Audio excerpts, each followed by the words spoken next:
just heard the climax of the greatest story ever told.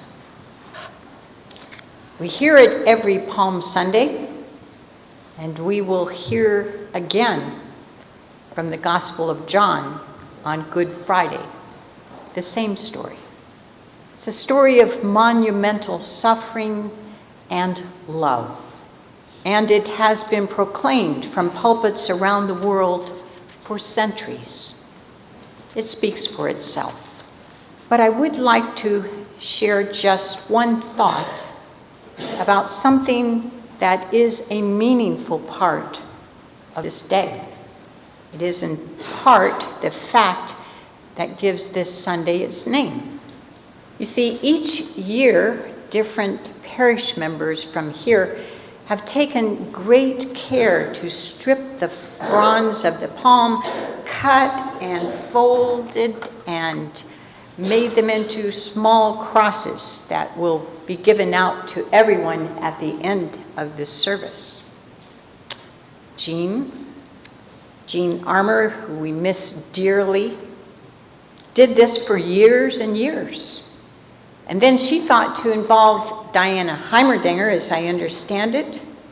So yesterday I got curious and I called Diana and I said, Diana, how many years have you been doing this?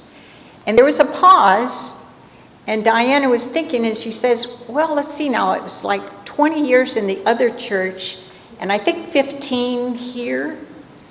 What a ministry.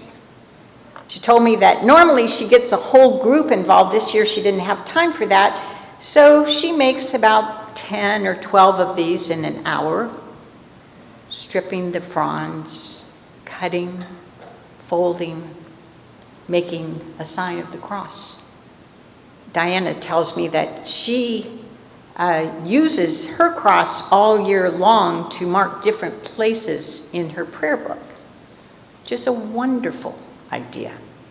Other people put them in mostly unlikely places, hanging on the corner of a picture perhaps, or perhaps behind a bedroom mirror, or sometimes, and this is another good idea, as a gift to a friend that wasn't here this day, perhaps to someone that is shut in.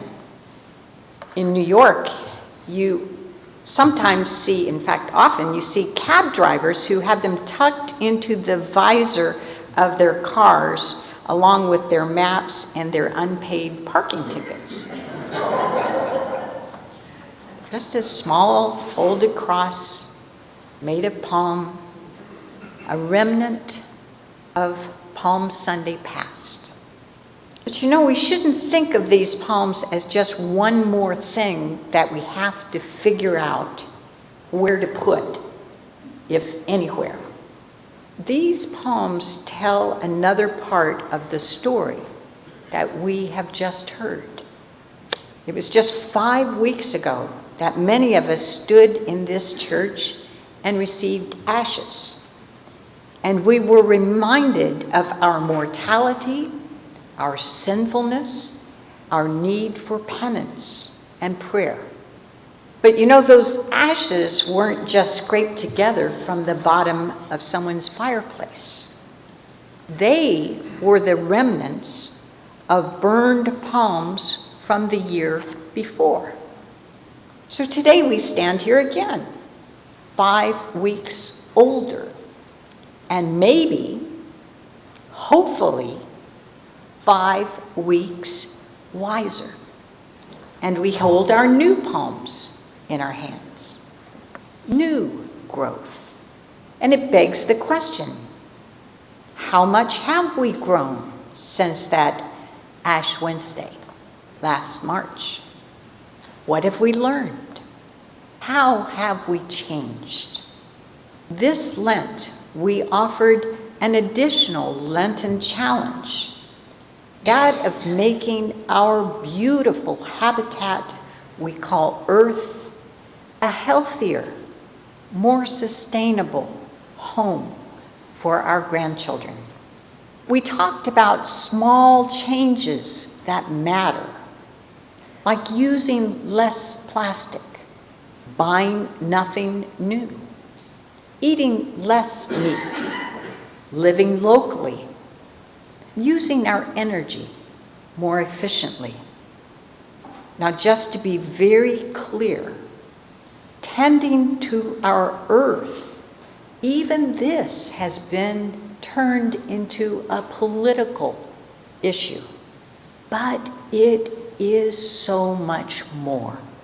It is an issue of faith, faith in a God who loves us and called this earth good and trained us and loves us into being good stewards of his gift. And what will we do with the promise, the potential that we now hold in our hands? Our hope and our prayer is that we have been renewed in these past weeks. And just maybe that these leaves can serve to remind us of that renewal. Lent is bracketed bookend to bookend by palms, the loss and the destruction of them at the beginning, and the green new leaves, restoration at the end. Ultimately, that is what these weeks are about. Burning away, clearing out, cultivating something new. That's Lent.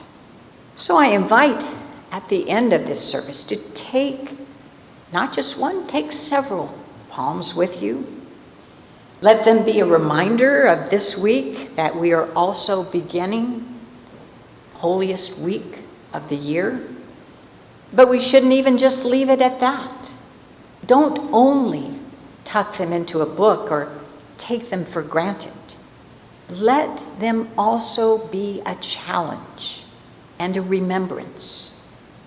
They challenge us to remember Christ's suffering and his death, the triumph of that ride into Jerusalem, and the tragedy of Calvary.